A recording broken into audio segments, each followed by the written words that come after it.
Olá, meus irmãos, muito boa noite a todos. Que a paz e o amor do Mestre Jesus possa estar entre nós. Antes da prece inicial, nós temos, como sempre, uns avisos importantes, que normalmente eu chamo de convocações. Embora nenhum de vocês foi convocado, aceitou o convite até hoje, mas eu continuo convocando. Então, nós temos evangelização infantil, que acontece segundas e quartas-feiras, das 20 às 21 horas, e os domingos de 9 às 10. Tem a premocidade, que acontece segundas e quartas-feiras, das 20 às 21 horas, e domingos de 9 às 10. Os bebês, como sempre digo, também são agraciados. Isso acontece de segundas às quartas, das 20 às 21 horas, e domingo de 9 às 10. A mocidade acontece todos os sábados às 14 horas. Tem um estudo sistematizado da doutrina espírita que acontece sábado às 17 horas. E tem o estudo do Evangelho em consonância com o Livro dos Espíritos e obra de André Luiz, que acontece às sextas às 19 horas, às 19h45. O coral acontece todos os sábados às 16 horas. Não precisa ser cantor, todos podem participar. Aí vocês vão descobrir que todo mundo canta, nem que seja no banheiro, mas também canta, e não precisa ser profissional para cantar. Nós temos o atendimento fraterno, que acontece de segundas e quarta-feira, às 19 horas, precisa dar o nome na recepção. Domingo, às 9 horas, também tem que dar o nome na recepção, e será chamado durante a reunião. Tem a orientação espiritual, que acontece às quartas-feiras, às 19 horas, também precisa dar o nome na recepção e recebe a orientação após a reunião. Visita aos enfermos também temos, acontece às quartas-feiras, a partir das 14h30, tem que fazer o pedido na recepção. E tem um culto no lar, que aqui a gente oferece orientação de como realizar o culto no lar, que é também de extrema importância para todos nós. Sendo assim, vamos elevar nosso pensamento a Jesus, nosso Mestre, e fazer a prece que o Mestre Jesus nos ensinou. Pai nosso que estás nos céus, santificado seja o vosso nome, venha a nós o vosso reino, seja feita a vossa vontade, aqui na terra como no céu. O pão nosso de cada dia dá-nos hoje e sempre. Perdoai, Senhor, as nossas ofensas, assim como nós perdoamos a quem nos tem ofendido. E não nos deixeis cair em novas tentações, mas livra-nos, Senhor, de todos os males físicos e espirituais. Em nome de Jesus, assim seja. Vamos passar a palavra para o nosso irmão Wagner. Obrigado. Boa noite a todos. Sejamos bem-vindos ao estudo da noite. E o nosso tema hoje é Laço de Família à luz da reencarnação. E como na imagem nós temos um conjunto familiar. Como ele é constituído? Fisicamente nós sabemos. Um homem e uma mulher se unem e dali há uma gestação e nasce uma criança. Mas nós que estamos na casa espírita, que sabemos ser nós espíritos, como se constitui o nascimento de um espírito dentro do lar? É importante termos o seguinte entendimento. Os espíritos que nos comunicam, eles não vêm dizer para nós o que devemos fazer. Se algum espírito se manifesta e escreve o que devemos fazer, como diz João Evangelista, devemos verificar se o espírito é de Deus, pois a doutrina espírita nos esclarece que o objetivo da comunicação dos espíritos para conosco, de um modo simples e resumido, é assim: eles nos contam como viveram a vida física e nos descreve quais as consequências que eles tiveram na vida espiritual, qual o estado deles e quais são os próximos passos que eles deverão dar para se adiantarem e ou corrigirem as faltas que cometeram no mundo físico.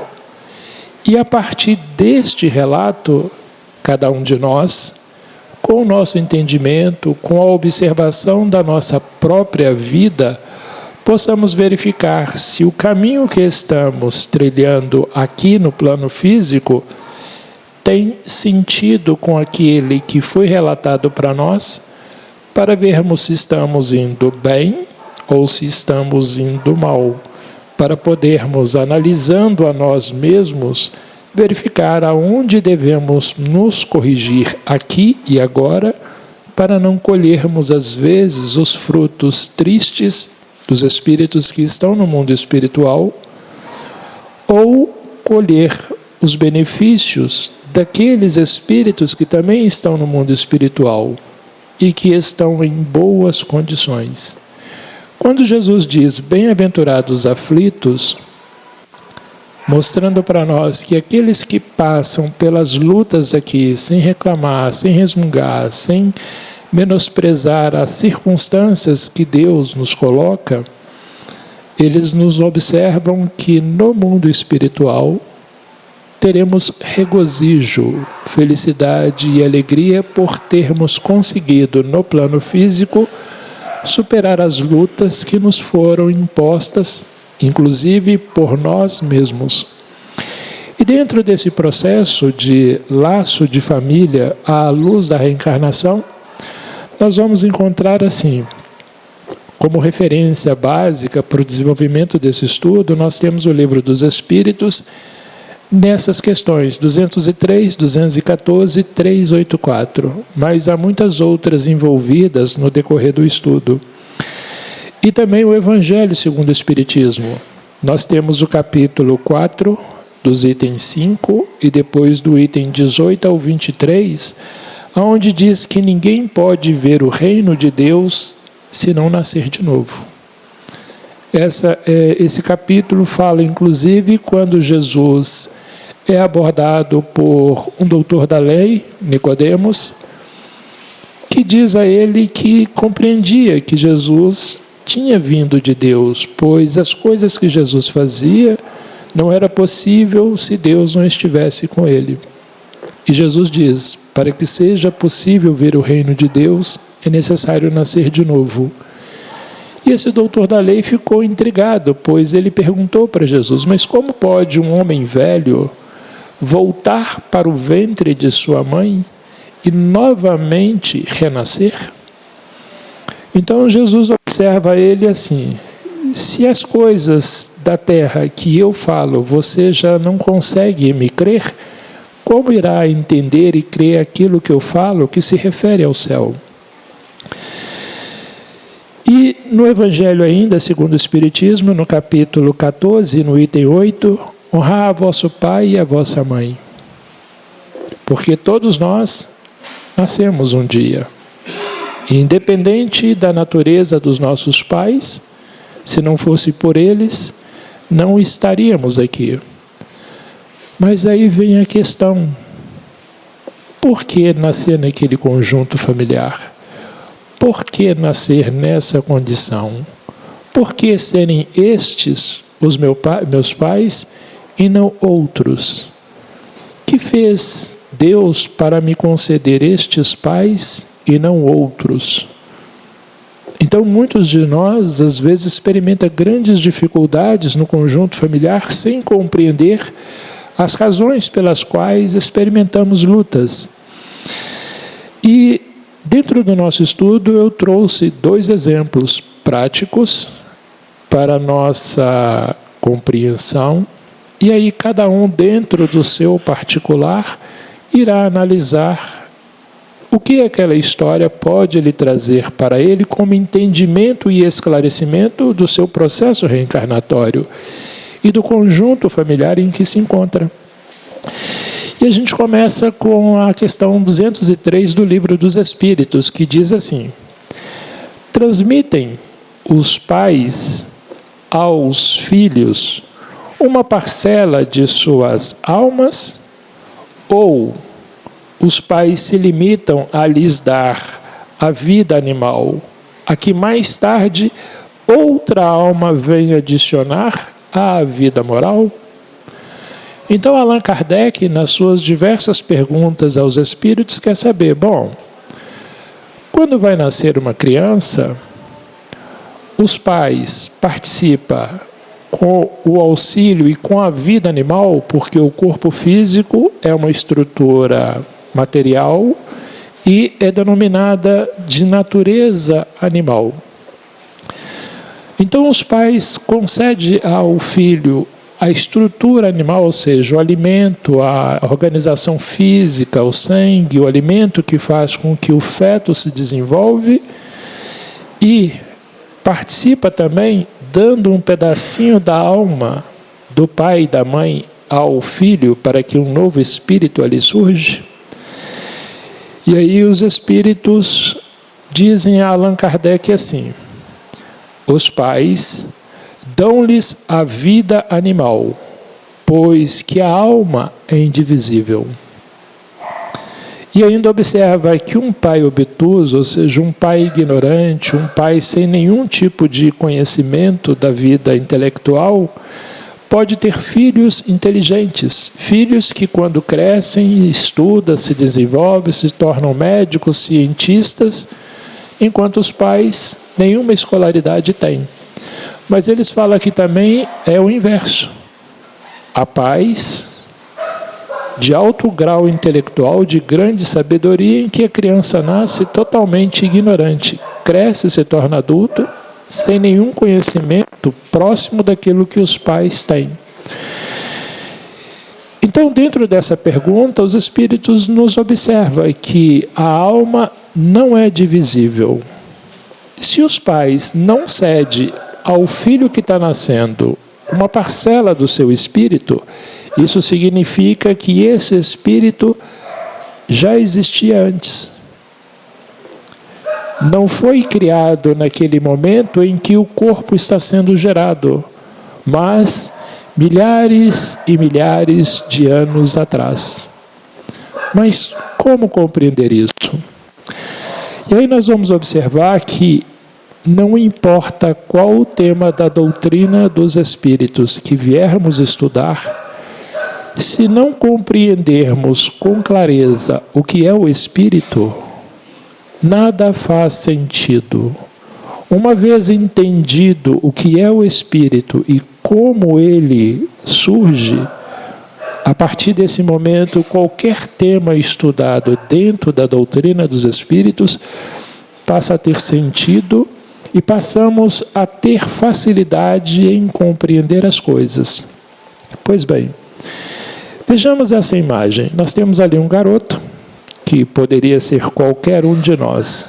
E aí vem a pergunta: como nós, que estamos na casa espírita e que compreendemos a ideia do espírito, que compreendemos a existência do espírito, que compreendemos o mundo espiritual, que compreendemos e temos notícia do processo reencarnatório, como olhamos para aqueles que estão à nossa frente? De que forma avaliamos cada um daqueles com os quais precisamos conviver diariamente? E aí, se a gente observar esse garoto, como se faz na medicina, se dissecá-lo, se destrinchá-lo, se parti-lo para que possamos compreender o que existe nesse garoto, a gente vai ver que nós temos ali o corpo físico, e ali nós temos o desmembramento, que é o corpo espiritual. Corpo físico e corpo espiritual é matéria, conforme a natureza do mundo em que o espírito se manifesta, e por fim o espírito, que não é matéria, mas que precisa da matéria para se desenvolver, se intelectualizar, para se aprimorar. E o corpo espiritual é o mecanismo intermediário que consegue e permite que o espírito se manifeste através do corpo físico.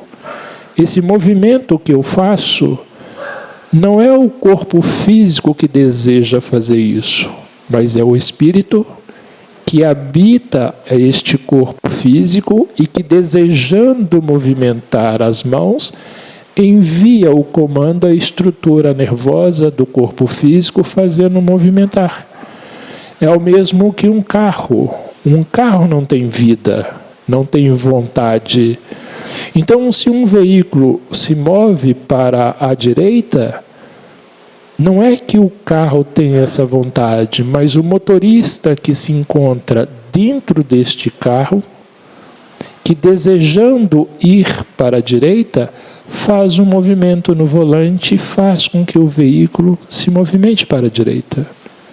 Exatamente dessa forma, um motorista dentro de um veículo é exatamente um espírito dentro de um corpo.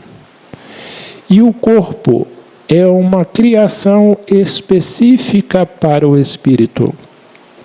Nenhum outro espírito, em circunstâncias nenhuma, consegue manipular, movimentar, executar qualquer tarefa com um corpo que não seja dele. Nos casos de obsessão ou de subjugação, o que acontece é um espírito atuando sobre o outro espírito, impondo a este outro espírito que faça determinada coisa. É como o adulto que obriga uma pequena criancinha a se deslocar de um local para outro, dizendo: se você não for, eu vou te bater. E a criancinha, com medo, se movimenta. Então, a doutrina, para nos explicar com clareza o que é o espírito, eles não têm no nosso dicionário palavras adequadas ainda para descrever o que é o espírito. Então eles utilizaram a seguinte situação. Livro dos Espíritos, questão 88. O espírito é, se quiserdes, se assim o desejarmos, se assim aceitarmos, é uma chama, um clarão ou uma centelha etérea. E aí nós vamos compreender que uma chama, um clarão, uma centelha etérea pode estar dentro dessa estrutura corporal, como um motorista pode estar dentro de um carro. E a gente vai observar que um carro com um vidro bastante escuro, de forma que do lado de fora não consegue se ver do lado de dentro, quando a gente vê um veículo movimentando, nós sabemos que ali tem um motorista. Mas nós não sabemos qual a idade daquele motorista. Se ele é alto, se ele é baixo, se ele é mais velho, se ele é mais novo, se ele é do sexo masculino, se é do sexo feminino.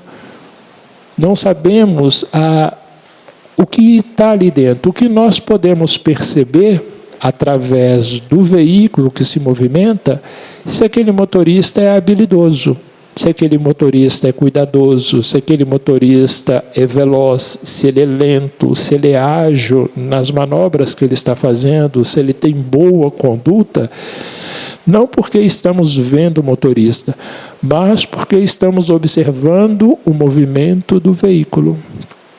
Assim, quando olhamos para alguém, não podemos enxergar aquela chama, aquele clarão, aquela centelha, pois ela fica oculta e os olhos físicos nossos não permitem ver aquilo que está além da nossa capacidade de compreensão, que é a vida espiritual. Mas, pelas atitudes do indivíduo à nossa frente, nós podemos perceber se é uma alma mais caridosa, se é uma alma mais rude, se é uma alma mais inteligente ou se é uma alma mais ignorante. Então, quando a gente vê um homem mais velho, de barba branca, de cabelo branco, fazendo coisas de criança, não pode ser uma alma experiente, não pode ser uma alma muito instruída, tem que ser uma alma jovem. O corpo é velho, o corpo está amadurecido, mas a alma que habita aquele corpo é muito jovem. E aí a doutrina nos diz o seguinte, Questão 88A do Livro dos Espíritos.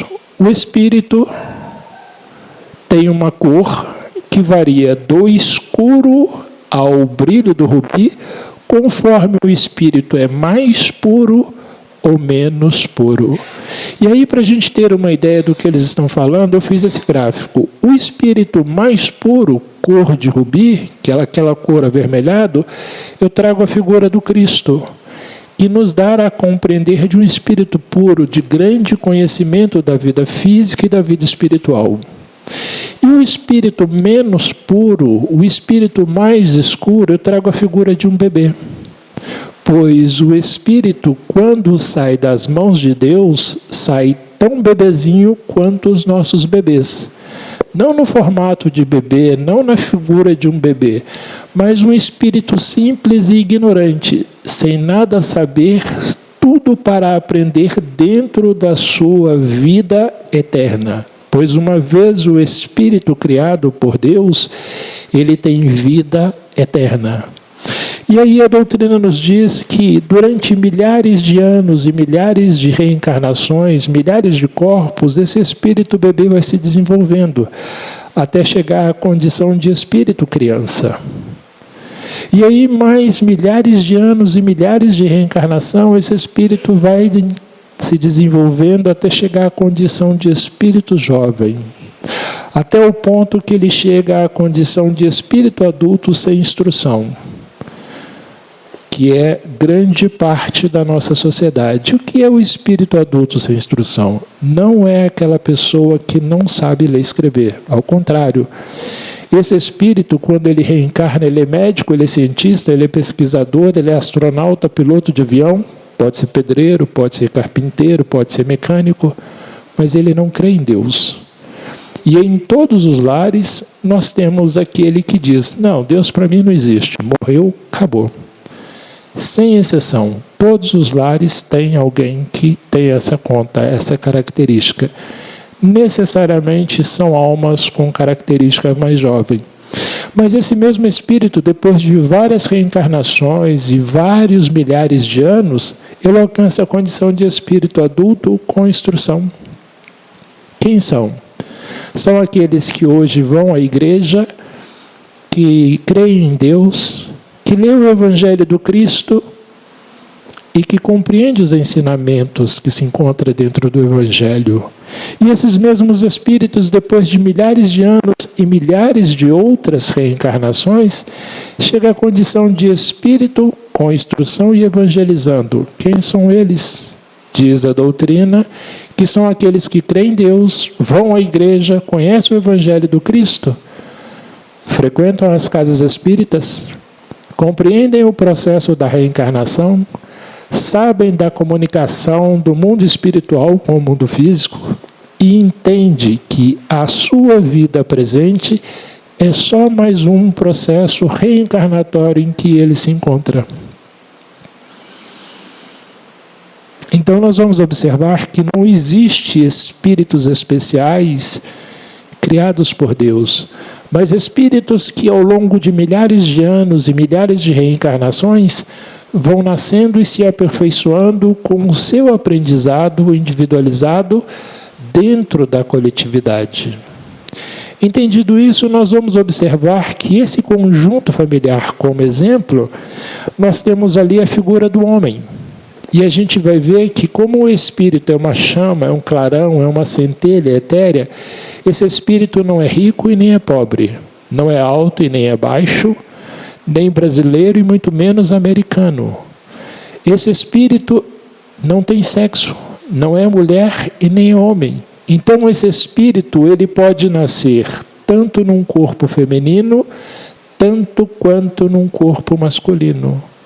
E como o espírito precisa conhecer todas as ciências, uma hora ele nasce num corpo masculino para compreender as lutas que o uniforme masculino lhe impõe, e em outros momentos ele renasce várias vezes em corpos femininos para compreender a luta e consagrar a tarefa divina da maternidade e do auxílio no lar. Então, todos nós desenvolvemos dentro dessas duas áreas, indistintamente, e cada um dentro do seu tempo de aprimoramento. Então, o espírito que nasceu se valendo do corpo masculino é um espírito mais jovem. Ele é um doutor da lei, é o nosso cardiologista. E aí, quando nós vamos fazer a consulta, e ele fala, seu coração está mais ou menos, você tem que ter cuidado. E a gente fala com ele, ai meu Deus, espero que Deus me ajude a ter calma no dia a dia para que eu não arrebente meu coração com as preocupações. Então ele, médico que não crê em Deus, vai falar, olha, é o seguinte, eu não acredito em Deus, mas pode deixar que eu cuido do seu coração. Mas esse mesmo doutor, ele tem os seus dias de tristeza, de angústia. E quem é a esposa dele? É um espírito mais adiantado, que já vai à igreja, que conhece os ensinamentos do Cristo, que crê em Deus. Qual a função dela? Primeiro, se autoaperfeiçoar. Segundo, a tarefa da maternidade. Terceiro, a tarefa de auxiliar os irmãos mais jovens. No nosso lar, quando temos muitos irmãos e que os pais vão sair, eles viram para o filho mais velho e diz, cuida dos seus irmãos. Assim, Deus se dirige aos filhos mais velhos, que são espíritos mais adiantados, que têm mais idade espiritual, que reencarnaram mais vezes, e diz, renasça e cuida dos seus irmãos. Então, aqui na Terra, nós temos a figura de pai, mãe, homem, mulher, esposa e esposo, ou seja, mulher e marido. Mas no céu, no mundo espiritual, não existe essa figura de marido e mulher, mas sim de irmãos. Mas quando encarnados, nos prevalecemos, nos comportamos conforme o uniforme físico ao qual nos apropriamos. Então essa esposa, além de crer em Deus, de ir à igreja, de levar os filhinhos à igreja, procurando conduzi-los ao caminho de Deus, ela vai auxiliando o marido nos seus momentos de angústia e de aflição. Calma, meu marido, Deus existe. Confie em Deus. E ele fala, morreu para mim, acabou, Deus não existe. Mas diz que água mole em pedra dura, tanto bate até que fura. Depois de muitas reencarnações juntas, esse espírito na figura de marido começa a se perguntar, será que realmente Deus existe? E ele, por vontade própria, devagarinho, procura às vezes uma igreja no primeiro momento, até que depois de milhares de anos e milhares de reencarnações, já compreendendo a existência de Deus, ele passa a frequentar a casa espírita, buscando mais entendimento sobre a vida espiritual. Cada coisa a seu tempo. E aí a gente vai ver a figura da menina. É um espírito bastante adiantado também, como o espírito do papai. Como está num corpo infantil, o espírito está ali meio que adormecido e obedece à mamãe.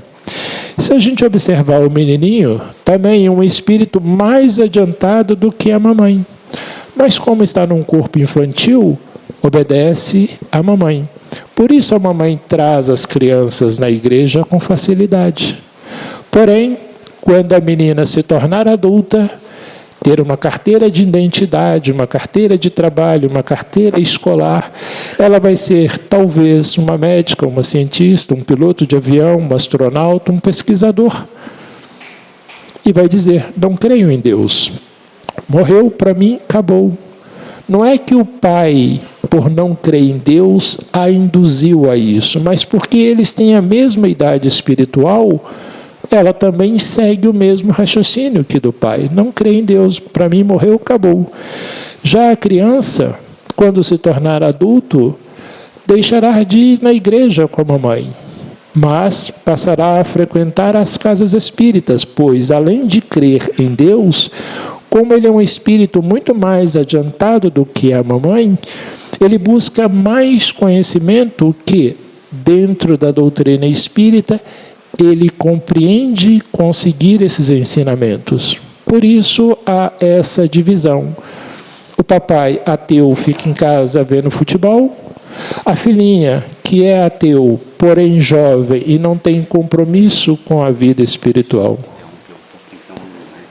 Ah, sim, pois não. Tem alguém aqui, proprietário de um Cobalt? Um Cobalt de placa OPI 4C39? Alguém é proprietário desse carro? Não?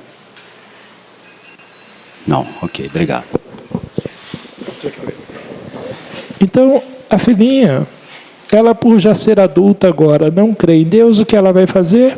Ela vai para o happy hour, enquanto a mamãe continua indo na igreja. E a criança que, como se tornou adulto, mas crê em Deus, mas a igreja já não lhe atende, o que ele faz? Vem às casas espíritas. Por isso encontramos jovens nas casas espíritas, enquanto a mamãe está na igreja e às vezes o papai está no futebol. Entendido isso, nós vamos observar que se nós tirarmos a menininha desse conjunto familiar, nós conhecemos uma família que é assim, mas nunca prestamos atenção nessa questão. E se trouxermos a figura de Jesus? José, Maria, Jesus. Jesus foi bebê, foi acalentado por Maria, amamentado, trocado a fralda, ensinado os primeiros passos, ensinado as primeiras palavras, ensinou a se alimentar. José ensinou a Jesus o ofício da carpintaria. E hoje estamos aqui reunidos por causa de quem? Por causa de Jesus. Por isso a doutrina diz que muitas vezes há no conjunto familiar os pais, às vezes não têm tanto conhecimento quanto os filhos, porque os filhos são espíritos muito mais adiantados do que os pais. José e Maria, espíritos de alta envergadura, mas estamos aqui reunidos estudando os ensinamentos de Jesus. E assim, os conjuntos familiares são constituídos de espíritos com graus diferentes de evolução. Por isso, estamos aqui na casa espírita. E muitas vezes, a nossa esposa não está aqui, pois ela crê em Deus, mas prefere a igreja. Muitas vezes, o marido não está aqui. Por quê? A esposa acredita na comunicação dos espíritos, mas o espírito é ateu, prefere estar em casa assistindo futebol. E assim, os nossos pais podem estar aqui, enquanto nós, na condição de filhos, estamos lá fora no mundo, ou se divertindo, ou indo para algum tipo de igreja. Então, essa divergência, essa separação, é porque há diferença no estado evolutivo do espírito. Entendido isso, nós vamos observar que espíritos, crianças e espíritos bebês, no nosso planeta que é de expiação e prova, já não existem mais. Se observarmos aqueles que estão à nossa frente, não são mais espíritos bebês e nem espíritos crianças. Diz a doutrina que os espíritos jovens, só existe uma pequena porção de espíritos jovens no nosso planeta, são os selvagens, que estão lá no meio da mata e que ainda não tiveram contato com a civilização. Contato nenhum, estão perdidos no meio da mata.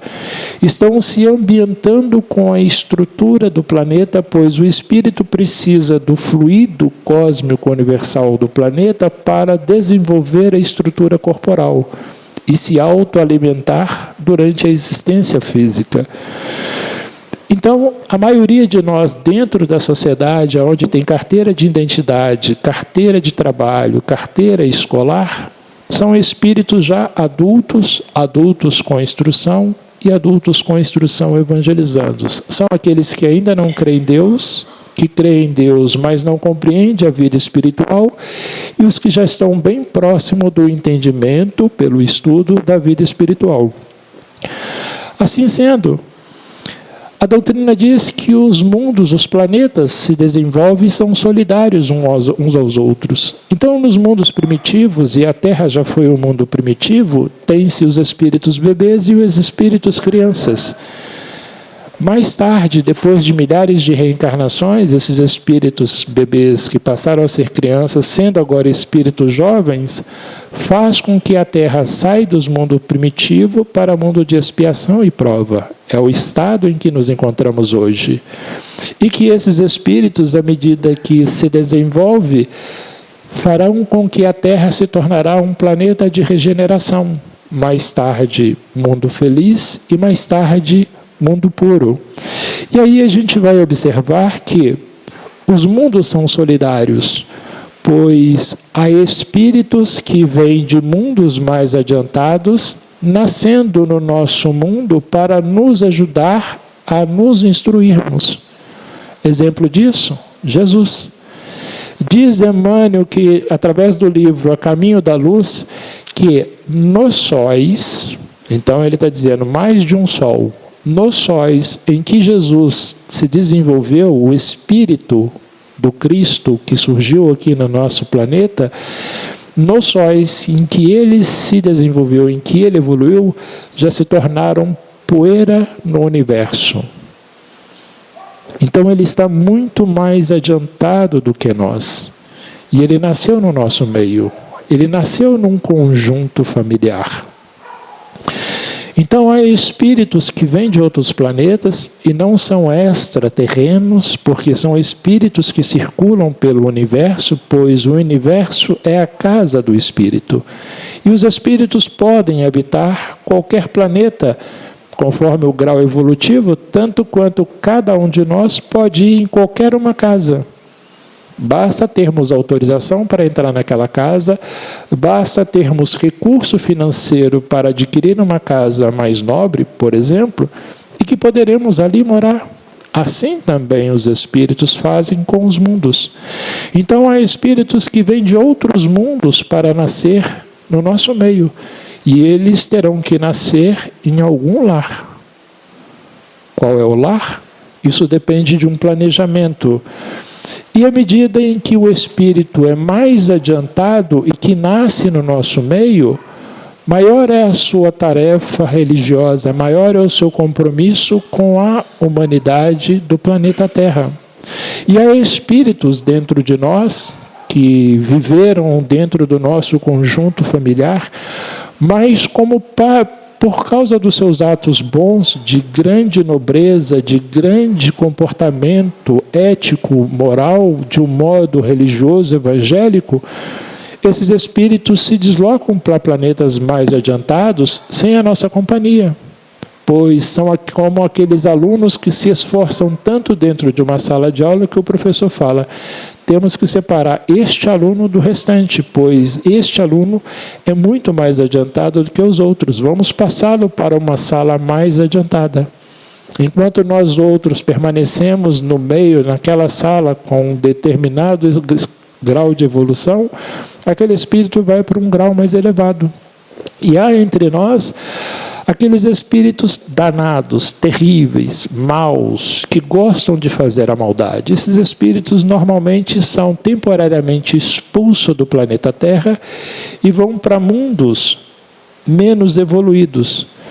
Então, pensa nós que já conhecemos a energia elétrica, o chuveiro a gás, o chuveiro elétrico, o ar-condicionado, a geladeira, o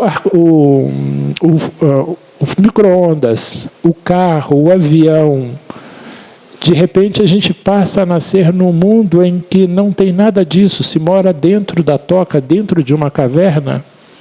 O espírito não lembra das suas existências passadas quando ele está reencarnado, mas ele carrega uma consciência de que algo poderia ser melhor.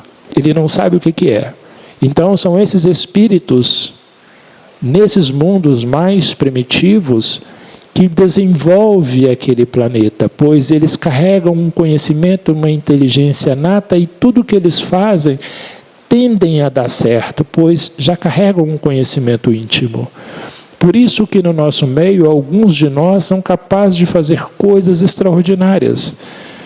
Não é que eles são especiais, é porque eles já vivenciaram aquilo tantas vezes, inclusive em outros mundos, que ao renascerem no nosso meio, fazem as coisas com tanta facilidade e a gente fica se perguntando, mas como?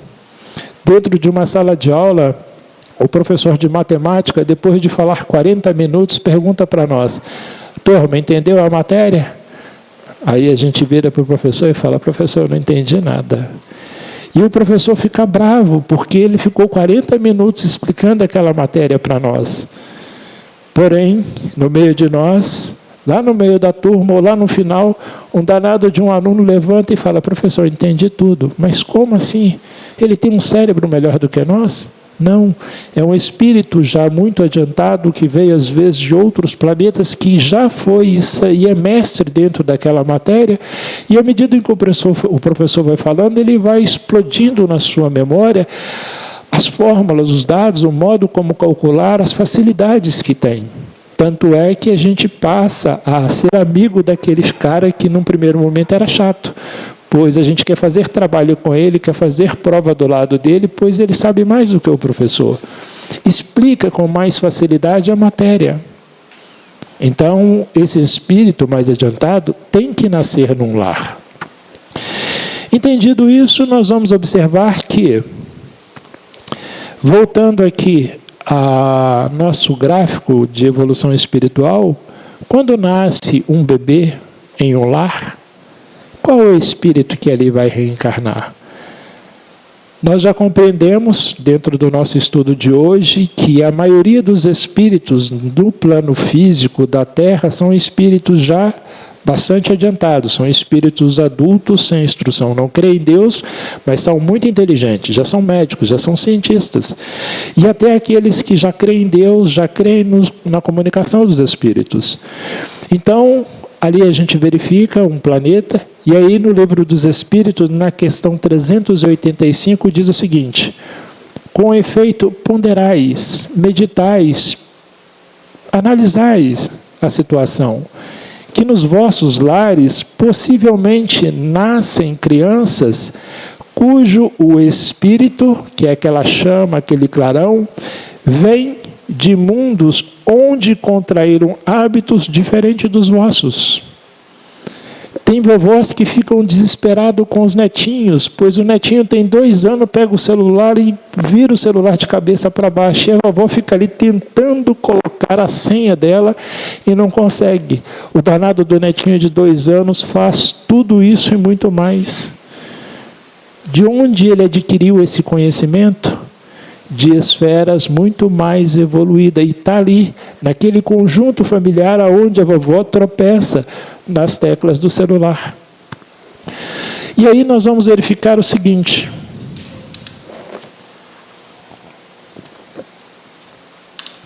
um quadro real, que tem como título Dívida Agravada. Esse relato, essa informação, está no livro Ação e Reação, no capítulo 12, e a gente vai compreender o que é dívida agravada e como se constituiu essa família.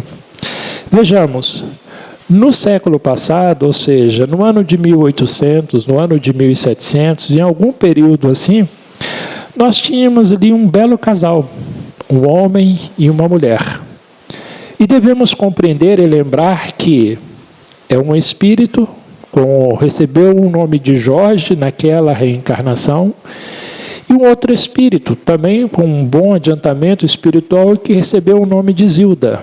No mundo espiritual são irmãos, mas como estão no mundo físico, um num corpo masculino e outro no corpo feminino, forma-se um casal, para que haja uma porta de entrada para outros espíritos renascer no mundo material e poder se desenvolver. Essa seria a tarefa desses 2 espíritos.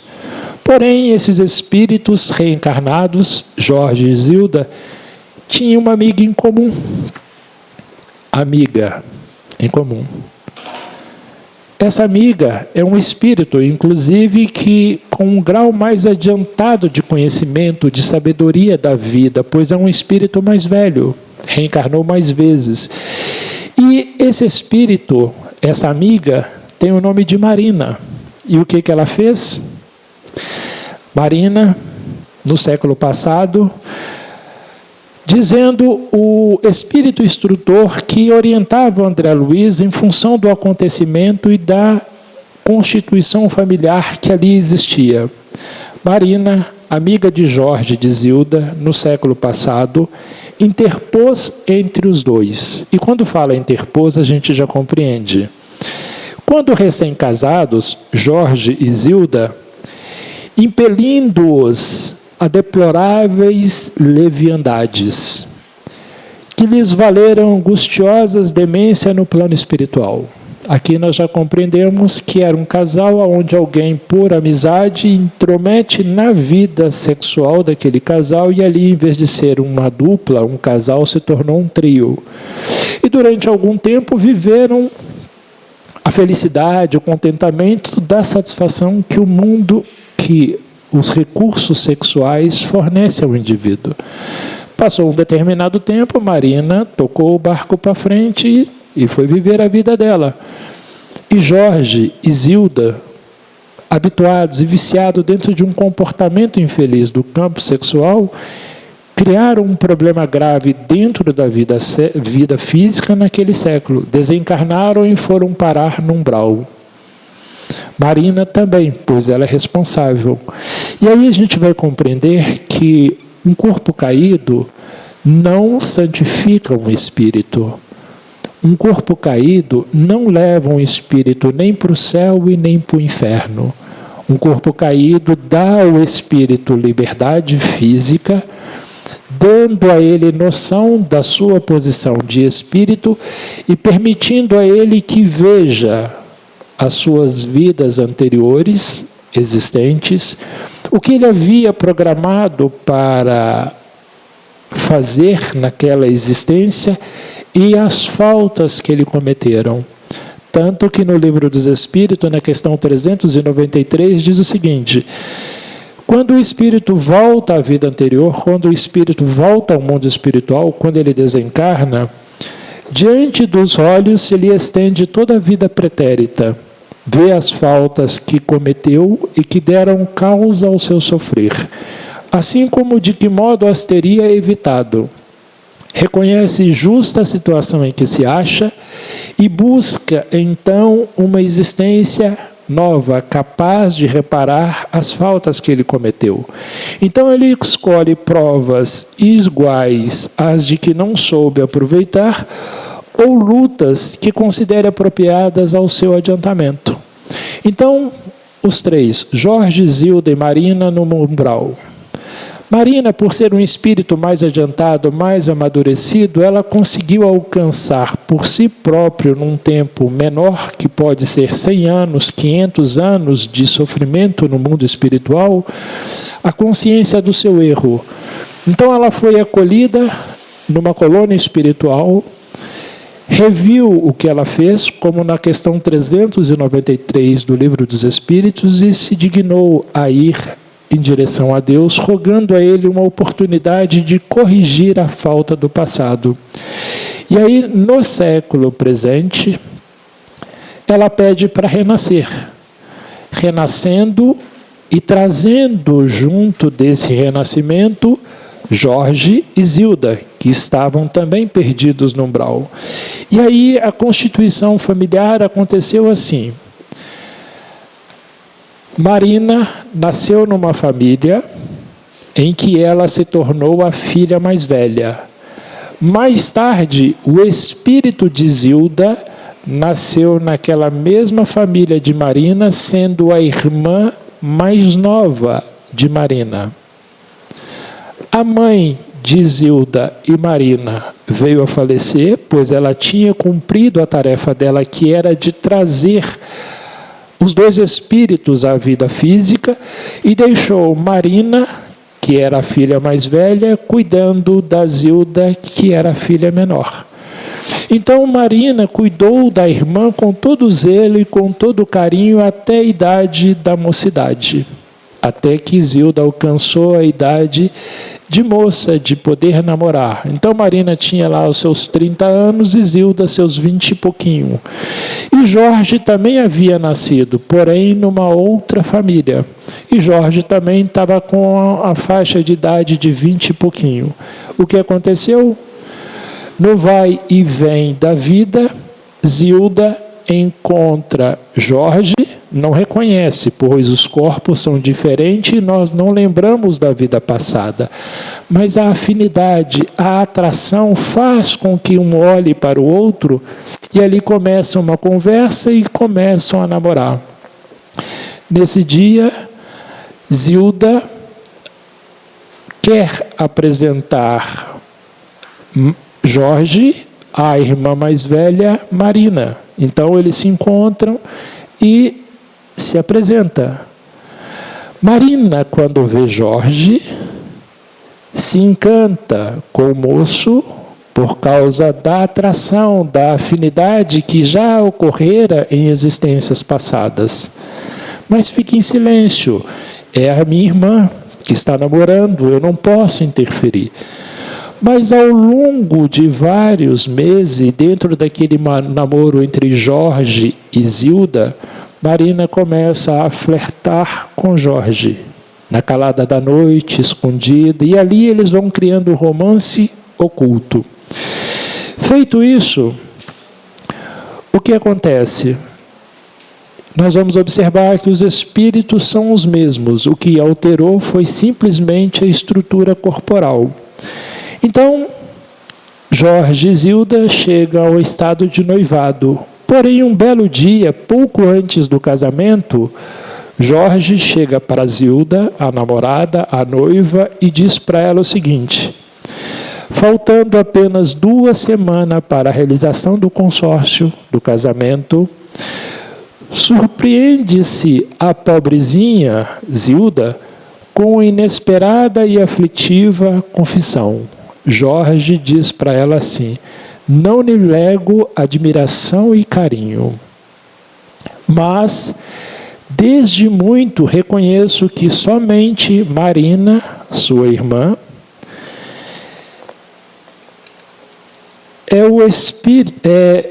deve ser-me a companheira do lar. Então pensa uma garota que está prestes a casar e o namorado diz que não vai mais casar com ela porque gosta da irmã dela. Então diz a história que Zilda ficou meio que chocada com aquilo, mas suportou a informação.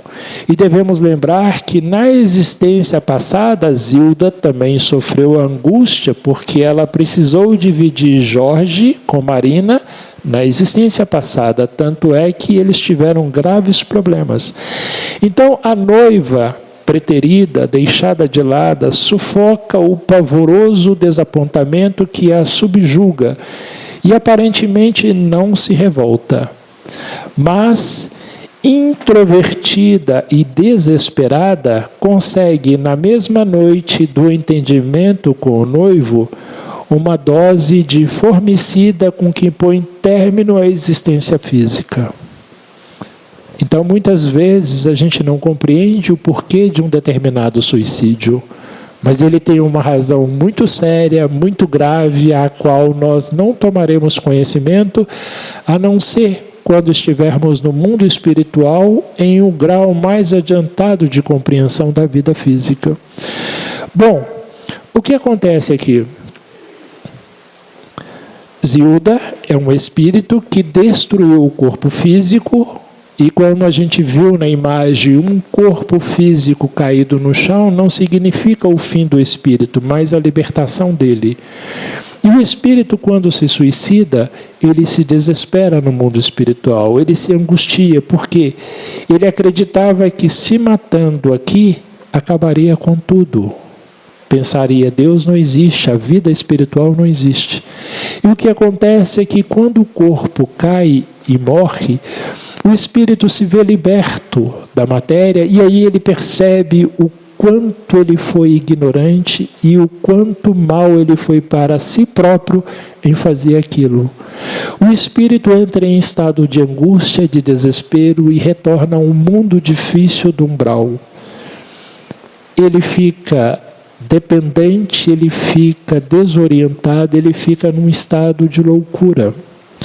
Pois bem, passou-se os anos, então após 2 anos desse acontecimento, a gente vê a figura de Jorge e Marina casados, e agora com uma filhinha no colo. Nós sabemos que o corpo físico da filhinha é origem da união de Jorge e de Marina, a combinação do esperma com o óvulo. Saiu dali a menininha, que recebeu o nome de Nilda. Mas quem é o espírito que nasceu ali? Quem é o espírito da filhinha que ocupou aquele corpo? Então a doutrina vai nos mostrar que, como Jorge e Marina foram corresponsáveis pelo suicídio de Nilza, e que Nilza agora se encontrava no mundo espiritual em estado de angústia e desespero, e para corrigir o erro do suicídio, é necessário que o espírito reencarne várias vezes em corpos difíceis e em encarnações difíceis para corrigir a estrutura espiritual que foi destruída pelo envenenamento, pelo tiro, pelo afogamento ou por um atropelamento. Então, esse espírito de Zilda nasceu no corpinho da filhinha de Jorge e Marina. E o que acontece aqui, nesse espírito da filhinha? Ela recebeu um corpo, ao qual esse corpo manifesta a deformidade que existe no corpo espiritual de Zilda. E quais são essas deformidades? Nilda, que é o nome que deram à menininha, nasceu surda, muda, mentalmente retardada, chora quase o dia e a noite. Por que o bebê chora tanto? Porque é o reflexo que o espírito que ali habita, agora aquele corpinho, que é o espírito de Zilda, que atormentado pela lembrança, pelo processo do suicídio, lhe causa dor e sofrimento. Mas como o corpo é pequenino, o corpo está em desenvolvimento, o espírito não pode se manifestar, pois, inclusive, a estrutura cerebral deste corpinho tem deformidade. É como um motorista que é piloto de Fórmula 1, como, por exemplo, Ayrton Senna, e que nós sabemos que dirige muito bem, e a gente entrega para ele um Fusquinha, com a direção toda destrambelhada, sem o freio funcionando corretamente, e muito menos sem suspensão, sem seta para poder avisar que vai entrar para a direita ou para a esquerda. Então, como os vidros estão escuros, a gente não sabe quem é o motorista que está dirigindo. E aí aquele carro está vindo em alta velocidade, e fazendo zigue-zague, e a gente fala que aquele motorista é doido. Não é que o motorista é doido, o motorista é habilidoso. O veículo físico é que tem muitos defeitos e não permite o motorista fazer manobras aperfeiçoadas. É assim que acontece com o espírito. Ele, quando tem algum problema na vida espiritual anterior, como o caso de Zilda, que se matou, deforma a sua estrutura espiritual. E essa estrutura deformada é impregnada na estrutura física. E aí, como eles observam que a estrutura mental dela estava deformada, então o espírito não consegue fazer esse movimento. O espírito não consegue falar, pois o corpinho está em desenvolvimento. Então ela chorava dia e noite, e a mamãe, Marina, em desespero, pois não compreendia o porquê daquilo acontecendo no seu conjunto familiar. Mas nós que estamos aqui estudando o caso, agora sabemos porque a filha nasceu surda e muda, e com demência, e porque chorava a noite inteira e durante o dia. E tem mais. Marina chegou a um ponto em que a vida ficou difícil para ela, pois os meses passaram e Jorge foi apartado para o leprosário, onde se encontra em tratamento. O conjunto familiar já não tinha tanta riqueza, não tinha recursos materiais. O marido trabalhava, mas o marido, que é Jorge, ficou extremamente doente. E quando estudamos a doutrina dos espíritos, as doenças que surgem em nós têm duas causas, dois motivos e duas origens. Ou são fatos da existência passada em que nós programamos para que surgisse nessa existência no nosso corpo, ou é fruto das nossas escolhas nessa existência que nos levam a situações graves. Um exemplo que nós podemos ter: aquele indivíduo que age no campo da sexualidade de forma irregular, tendo diversos parceiros, se em algum momento ele adquirir uma doença de transmissão de alto grau, como por exemplo sífilis ou AIDS, não é algo do passado, mas sim fruto da escolha dele nessa existência que produziu aquela doença. E o caso de Jorge, como ele foi parar num leprosário, dar-nos a entender que a doença não deveria existir se ele tivesse casado com Zilda, se ele tivesse desenvolvido o lar com Zilda, se ele tivesse se mantido fiel a Zilda nesta existência, como ele havia programado no mundo espiritual para corrigir a vida passada.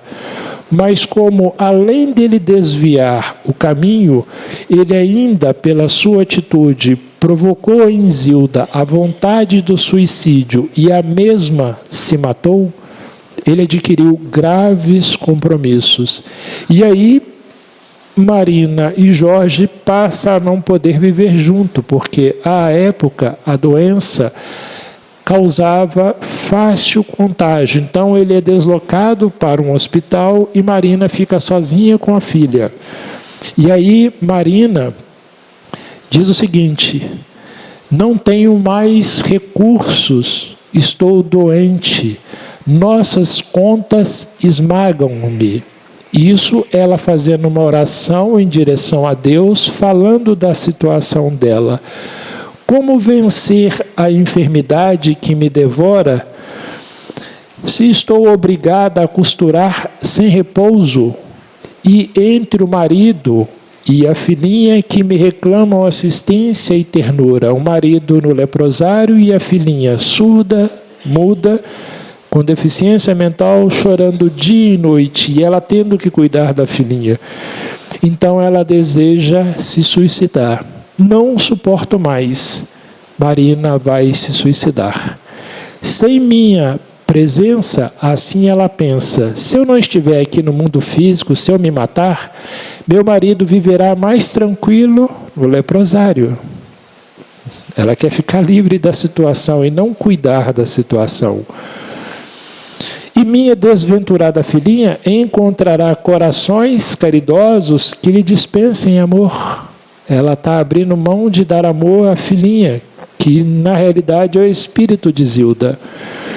E aí a gente verifica que no final da história, os espíritos a auxilia, fazendo com que ela derrame o copo de veneno e não se mate. Então Silas administrava-lhe passes magnéticos de prostração e, induzindo-a a ligeiro movimento do braço, fez que ela mesma, num impulso irrefletido, batesse com força no copo fatídico que rolou no piso do quarto, derramando líquido letal. Então a gente vai observar que, para finalizar o nosso estudo, que no passado nós tínhamos um casal, Jorge e Zilda, que são dois espíritos, e uma amiga, Marina, e que, como viveram juntos, como comportamento não muito feliz no campo da sexualidade, foram parar no mundo do umbral. Para corrigir esse erro, renasceram novamente em um lar. Zilda e Marina, Marina sendo a irmã mais velha e Zilda a irmã mais nova, e Jorge numa outra família, de modo que Jorge pudesse encontrar Zilda e continuasse aquele namoro, aquele casamento e aquela existência. Mas Marina não resistiu à tentação e, partindo para cima de Jorge, ele aceitando a insinuação, acabaram vivendo uma vida amorosa escondida, até que fizeram com que Zilda, pelo sofrimento, pela angústia e pelo abandono, se matasse. E aí a gente vê uma nova família constituída.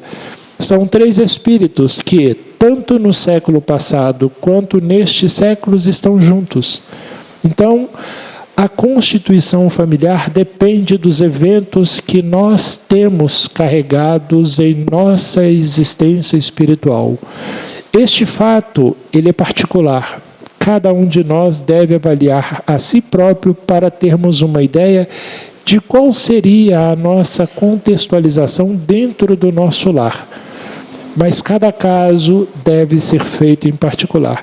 E finalizando o nosso estudo, nós vamos observar o seguinte. A doutrina espírita nos diz que o conjunto familiar ele é constituído com base naquilo que os espíritos no mundo espiritual previamente se programam.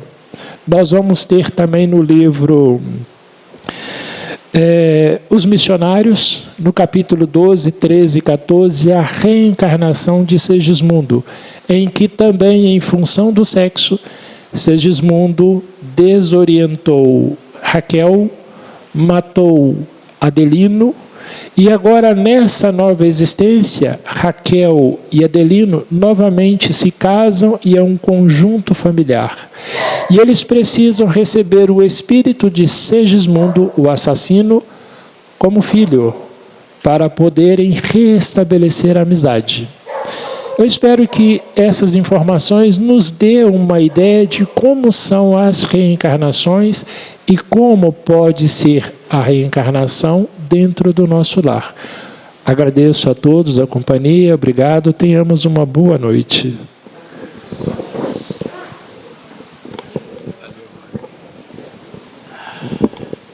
Bom, agradecemos ao nosso irmão Wagner pelo estudo. Estamos caminhando para o final da nossa reunião. A nossa irmã que comanda o bazar quer dar um recadinho, vou passar a palavra para ela. Pode vir cá. Na verdade, eu vim reforçar o convite que eu faço a todos os meses, para o nosso bazar comunitário, que esse mês vai se dar no dia 5, o próximo sábado, no horário de 8h30 às 13h30. E também que a gente continue contando sempre com todos. Deus abençoe. Muito bem. Então o bazar vai funcionar nesse final de semana aí, no sábado, de 8h30 às 13h30. Ok? No mais, nós vamos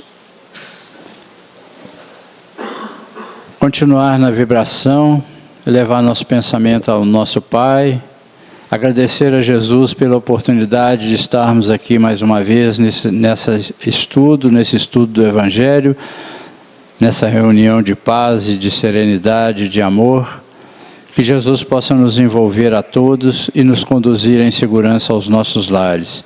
Que a paz do Mestre Jesus permaneça com todos, hoje, agora e sempre. Que assim seja. Agradeço a todos pela presença. Aqueles que quiserem tomar o passe podem se dirigir aqui ao lado direito. Muito obrigado a todos e boa noite.